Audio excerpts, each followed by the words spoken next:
Hope Channel is sponsored by the World Seventh-day Adventist Church. We believe in being people of the Word, people of prayer, people of deep study of the prophetic writings, people who love Jesus Christ, people who keep all the Ten Commandments, people who are compassionate, who respect others, the community, and world needs, people who live healthfully by avoiding tobacco, alcohol, unclean meats, drugs, and immorality. We believe in joy. We invite you to be a person of hope.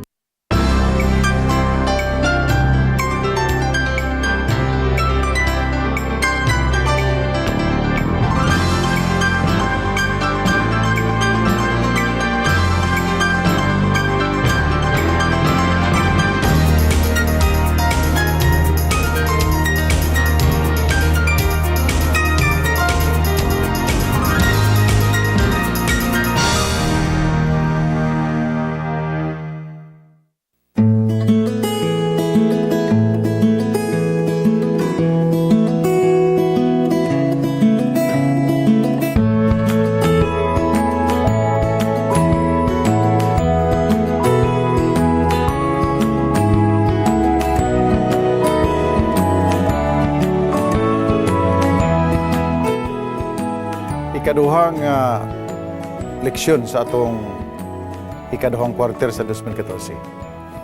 Niya kita sa mainit nga panahon. Dunay mga daghang katalagman apan padayon ang atong pagtuon sa Ginoo kay dinha lamang sa Ginoo makabaton kita kasiguruhan. Atong ihatag ang atong kasing-kasing, ang mga hunahuna didto sa Dios sa dili pa nato padayonon ang pagtuon ni atong leksyon. Amahan nga langit nun, dalagon ikaw sa mga panalangin nga imong gihatag kanamo sa maayo nga panglawas ug lig-on nga pagtuo. Salamat nga imo kaming giiway sa daghan nga mga katalagman ug mga posible nga mga kalamidad sa among kinabuhi ug sa among pamilya, sa among nga pagtuo. Among itugyan kanimo ang among salabutan nga kini makahimo sa pagsakmit sa tanan nga angay nga among tun-an karon ug mapahat namo ang angay namo nga masabtan, angay namo nga may baluan samtang kami nagapadayon sa pag-alagad diha kanimo. Salamat sa presensya sa Balang Espiritu sa among kinabuhi ug sa among kasing-kasing sa ngalan ni Ginoong Hesukristo nga among manluwas. Amen. Ako nagihisgutan sa unahan nga kining atong leksyon adunay kalambigitan sa mga balaod tungod kay maghisgot kining usa ka kwarter, 13 ka mga adlaw nga ipapahulay, 13 ka semana sa mga balaod sa panahon ni Ginoong Kristo. Ug dinhi akong ginapasalamatan ang atong mga abogado nga doon na sila'y labaw pagayon nga ikapahat unya sa matag iglesia nga diin sila gipahimutang sa Dios. Ako nang na-mention ang uban nga mga pangalan ug akong nganlan diri ang atong uban pa nga mga abogado nga mamahimong tuburan sa kaalam nga may kalambigitan sa balaod. Attorney Chalmer Hivieso na sa General Santos City, attorney or judge on the law nga makahatag usab siya og pagpalinaw sa unsa man ang kinahanglan dinha sa iglesia nga gipahimutang si Ginoo kaniya. Ug uban pa nga mga abogado, salamat kayo Judge Betoya, attorney Marcelo Sumaya Rara Jr. Napay uban nga dili na ako ma-mention pero ako kamong saludahan ining panahona tungod kay anaa kaninyo ang lalom-lalom nga kahibalo mahitungod sa balaod ug inyong mapasabot ang kaimportante sa pagsunod niini ug paghatag og hayag sa uban nga nanginahanglan og dugang eksplanasyon. Karon si Kristo ang balaod, si Kristo ug ang balaod ni Moses. Ako nahibaluan nga daghan ang nahimong debate niini. Tungod kay dunay mga katawhan karon, mga Kristohanon, dili sila motuo sa balaod ni Moses. Basta gani magisgot og napulo ka sugo, kasagaran nga akong madunggan nga komentaryo, ayaw nagisguti ang napulo ka sugo kay kana panahon ra ni Moses. Karaang tugon. Magisgot gani og mao kini nga balaod, daan na ng inyo kay ang balaod karon nga kinahanglan nato sundon, mao na lang gyud ang balaod sa gugma. Higala sa dili pa kita makahimo og dagko og uban pa nga mga daghang komentaryo, atong husayon og maayo unsa kining kalambigitan ni Ginoong Kristo og sa balaod ni Moses. Ang imo bang pagkakristohanon mahimo bang usa ka bililhon o mabugat? Aduna ba bisa ang imong pagkakristohanon kung ang imong pinulungan kanunay magahisgot nga dili ka na sa balaod ni Moses, kay panahon kita ni Kristo karon, panahon na kita ni Kristo.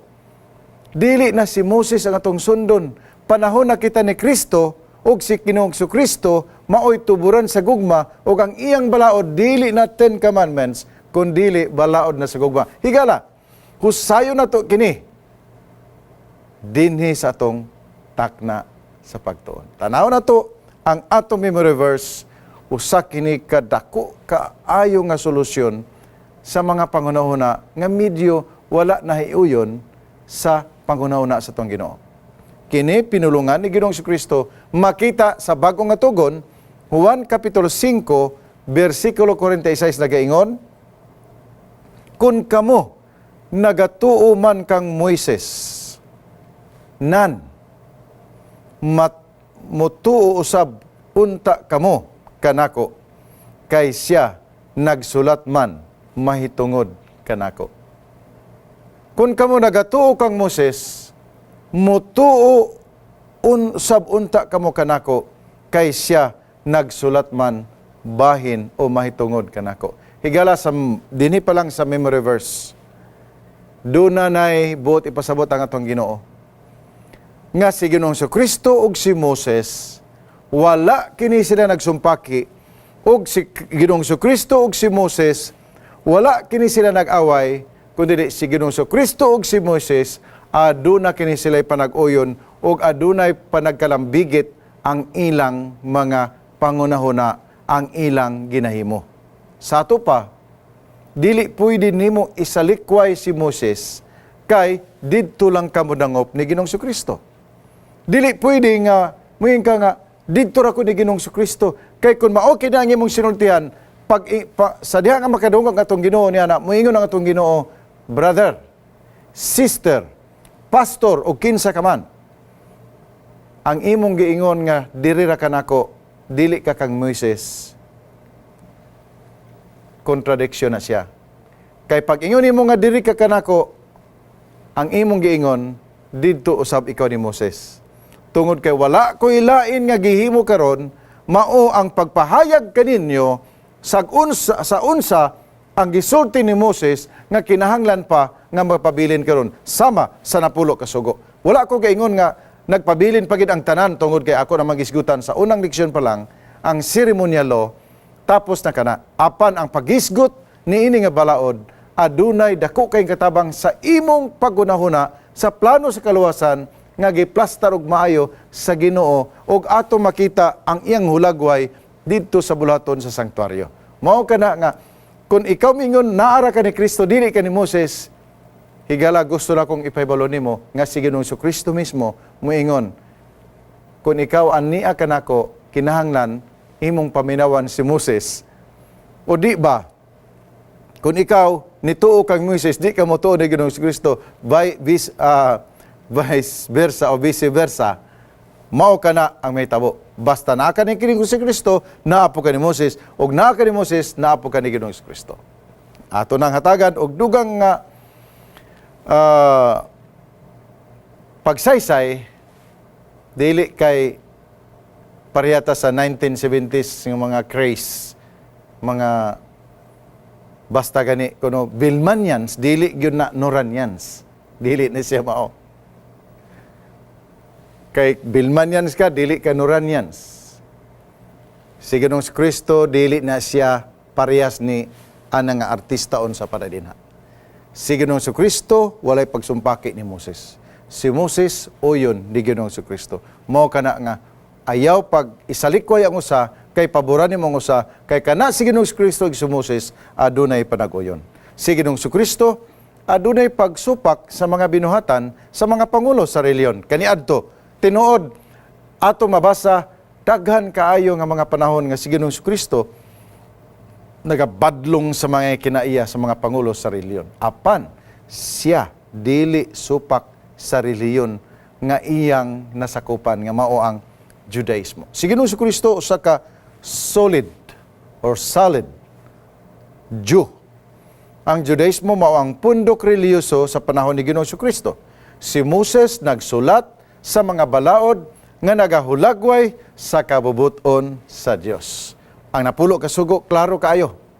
Ang uban nga mga civil law, civic law katong mga ordinance sa uban, although dunay gihimo ang Sanhedrin o ang council, doon na sila gihimo nga mga 613 oral laws nga gibahin kini sa duha ang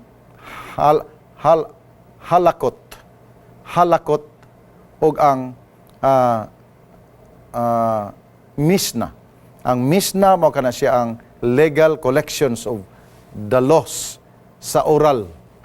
Wala na siya nasulat kundi oral lang ay lang gisulti, then gipasa-pasa hangtod gi-collect nila og nahimong bahin sa panahon ni Ginoong Kristo na apil si Ginoong Kristo niini sa ilang mga tradisyon, mga istorya-istorya lang nga walay pinasikaran sa balaod.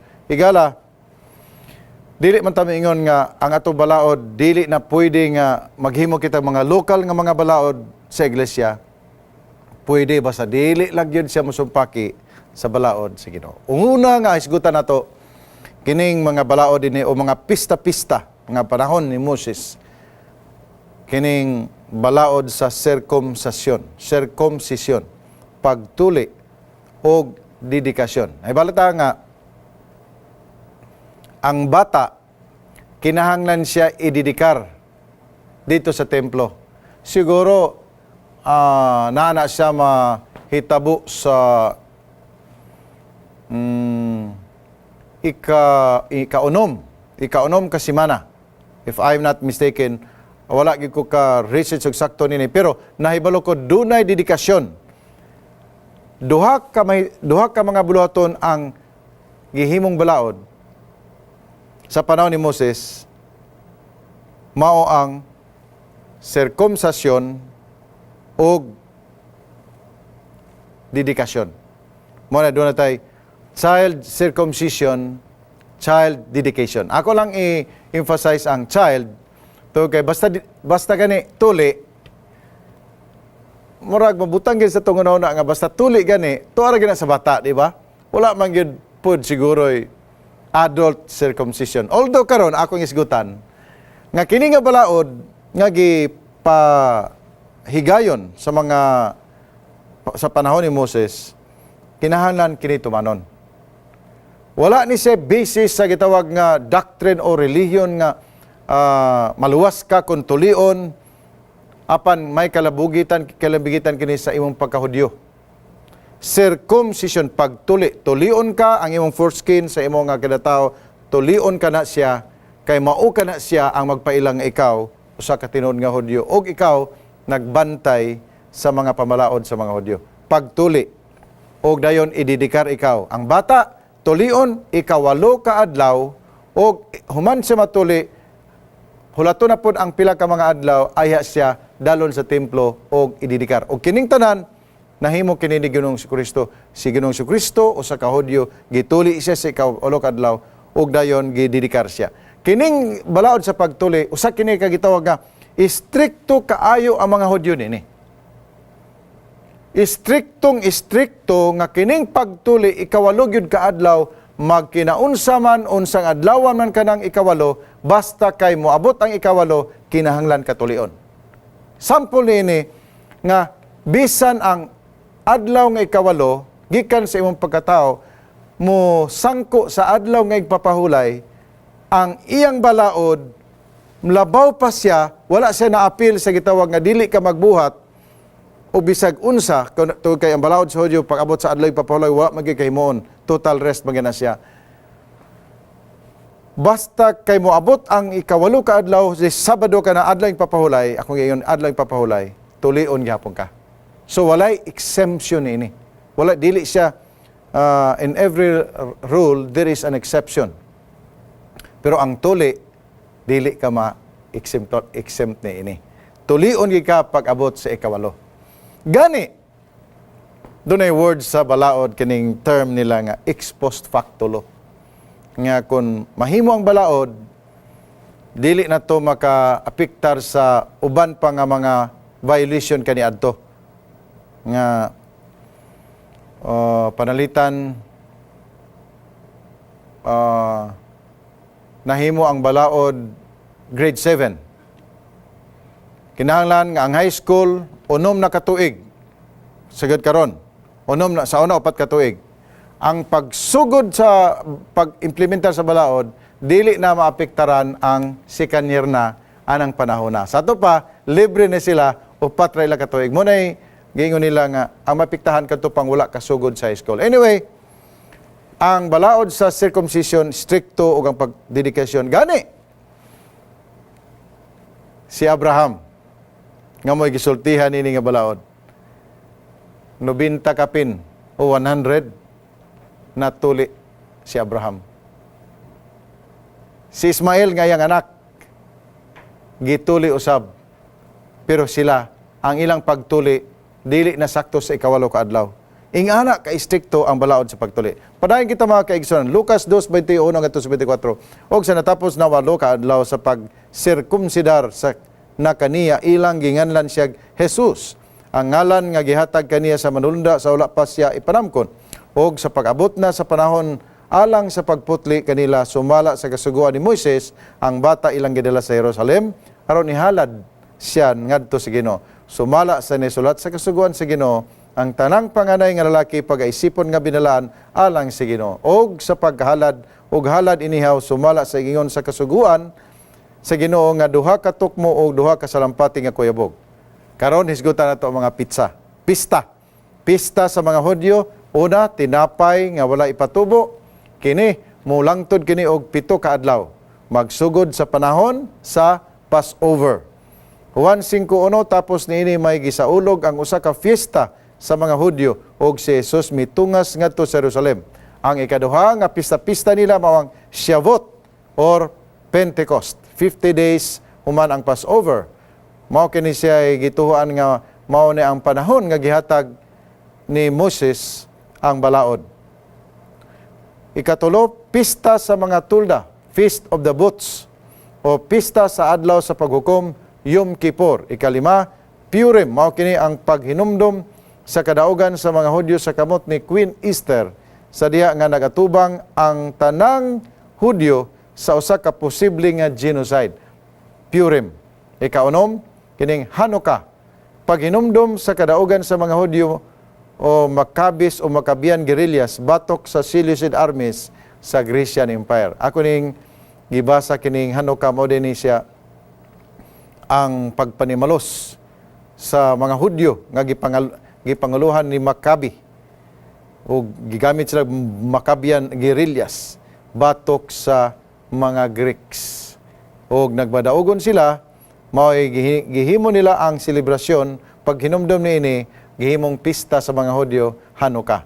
Lucas 2:51 gaingon, og siya milugsong kuyog kanila og nahiabot sa Nazaret og siya masinugtanon kanila og kining tanang mga butanga gitipigan sa inginahan sulod sa kasing-kasing niya. O karon mga kaigsunan, napagyod ang atong mga balaod sa panahon ni Moses, mga buhis ang atong Ginoo usa ka good taxpayer. Ha? Dili siya ingon nga tax evader. Taxpayer ang atong Ginoo. Gani, bisan pa sa iyang pagkamagyalamon, nahibalo siya kung giunsa paggamit ang mga buhis, dili kana rason nga moingon siya, dili na kumuhatag og buhis.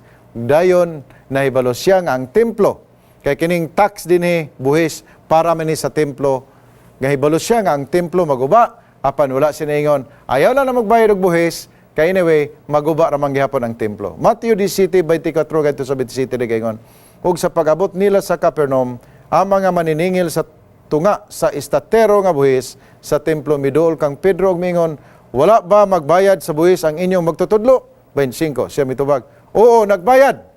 Og sa pagiuli na ni Pedro sa balay, giunahan niya ni Jesus sa pagsulti nga nagingon, unsa may imong pangunaw na Simon? ang mga hari dinhi sa yuta kang kinsa man sila maningil og buhis o bayranan sa ilabang mga anak o sa uban pa, og sa pagtubag ni Pedro sa uban, og sa pagtubag ni Pedro sa uban, si Jesus mingon kaniya, nan, wala di ay untay bayranan ang mga anak.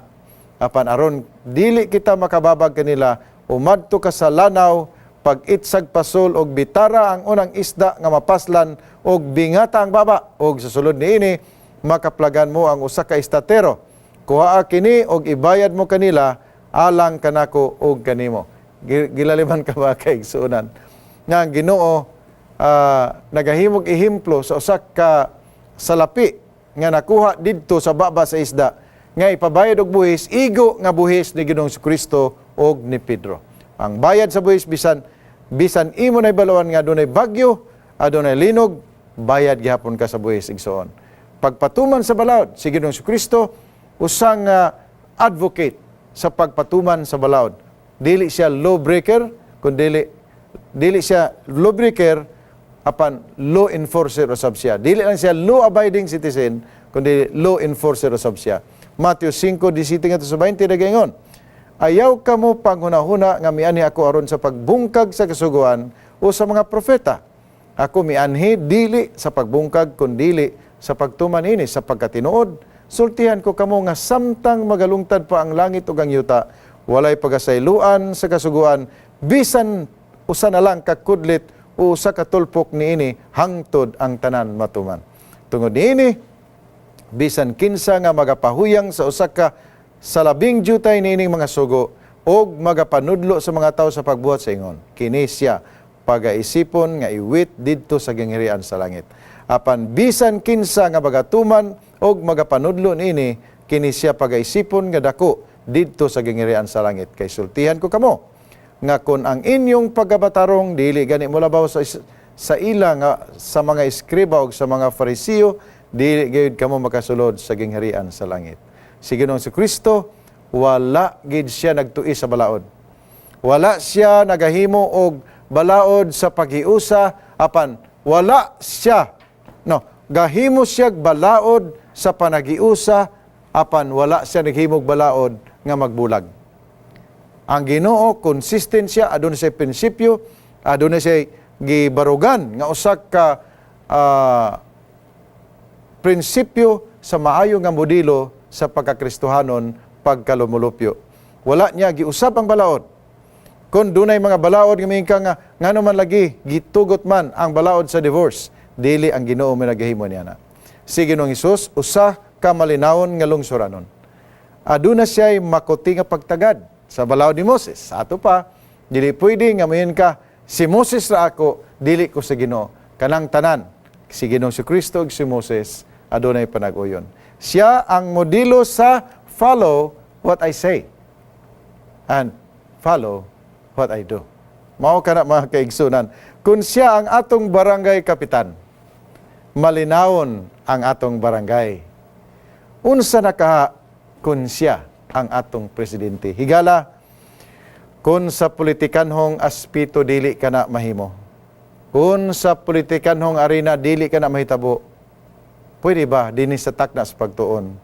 Ato siyang himuong barangay captain, ato siyang himuong pangulo, ato siyang himuong hari dinhi sa atong kinabuhi o kasing-kasing. Aron ang atong kinabuhi adunay pag-uyon sa tanan nga mga balaod nga magahatag og kalinaw, kalipay sa tanang mga lumulupyo. Og dito sa langit, iya kini ang giandam nga dapit og kana giandam niya alang kanimo og kanako. Dinhi nahuman ang atong taknas pagtuon para sa topiko si Kristo og mga balaod ni Moses. Atong hinumduman nga si Kristo ang labing gikinahanglan, labaw pa kay sa salapi ug bulawan. Ang Dios magapanalangin, paminaw nato ang awit sa Advent 7, may tungod sa pagbalik ni Ginoong Kristo.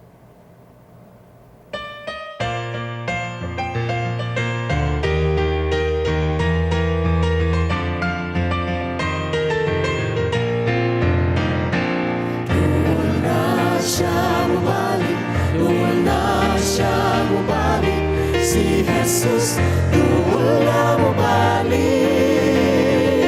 Una-unang matarong, mga patay ang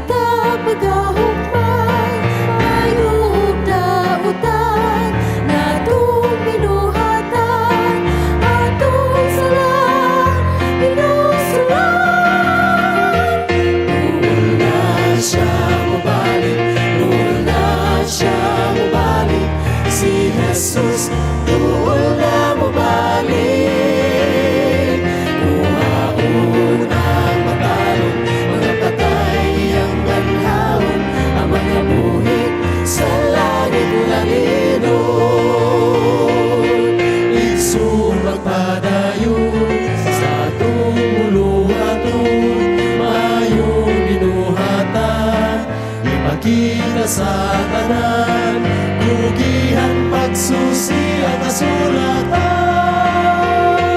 Doon na siya mabalik, doon na siya mabalik, si Jesus doon na mabalik.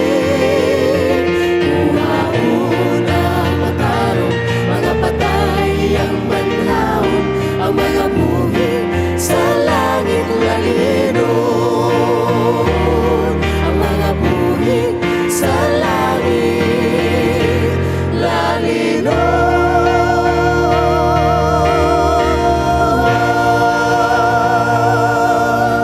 Pulong imong gipahat kanamo pinagi nining takna sa pagtuon.